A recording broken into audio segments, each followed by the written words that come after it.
everything we know about the Google Pixel 10 Pro Fold. Let's talk about it. So starting off right away, release date. Release date is going to happen sometime in September of this year. Very similar to what we saw out of the 9 Pro Fold, which was September 4th. Most likely will be right around the same time period. A lot of the stuff on the Pixel 9 Pro Fold will be very similar to the 10 Pro Fold. It's just based on the fact of that's just kind of how it's going to work. You know, it's like Google, kind of like Samsung, they kind of follow the same philosophy every year of, hey, this is when we're going to release it, this is when we're going to talk about it, and this is, you know, the process. So, price tags. We're going to get most likely the same exact price tag as last year. Samsung, there's rumors that the Z Fold 7 will be $100 more. I feel like every year we get those rumors that potentially will be $100 more. I don't think it's going to be $100 more for the Pixel series. I think it will be the exact same price tag.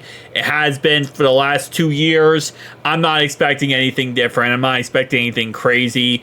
Trade-in values. Usually Samsung has the best trade-in values. Google simply does not. We'll have to wait and see on that one.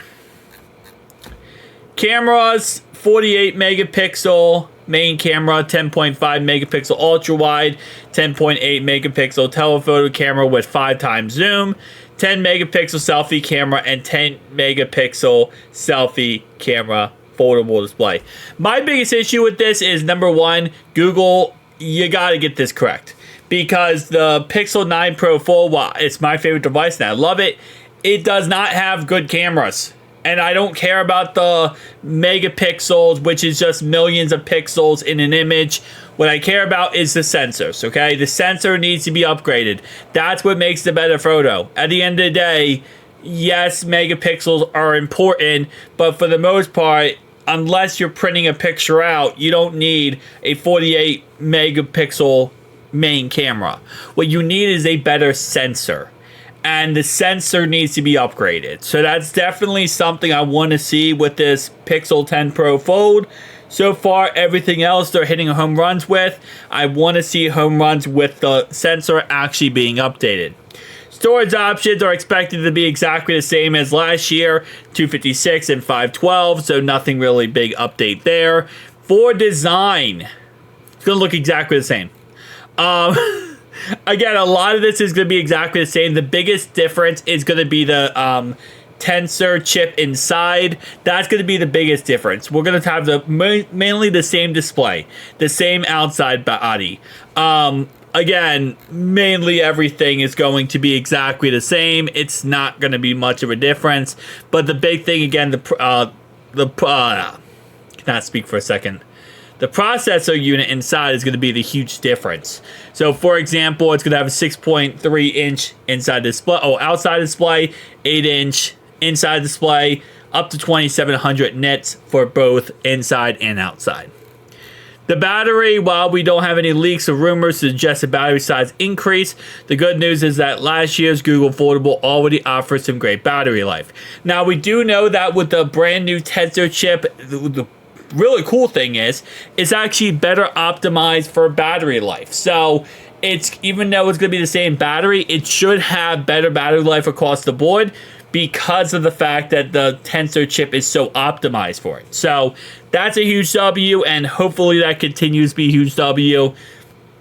Listen, software at the end of the day, it's going to be the latest and greatest Android. That's pretty much that. So now let's talk about hardware. This is going to come with the Tensor G5 chip, which is a brand new nanometer chip.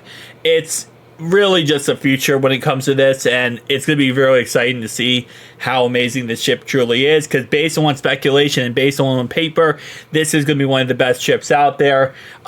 Even better, in some would say, than the Snapdragon 8 Elite processor. This is really amazing from Google. 16 gigabytes of RAM, 4650 battery, which is same as last year. 21 watts of wired, 7.5 watts of wireless. Obviously not expandable at all. Connectivity 5G, Wi-Fi 7, Bluetooth 5.3, and NFC. And listen, at the end of the day, this is what a lot of people skipped the 9 Pro Fold because of the chipset on this phone.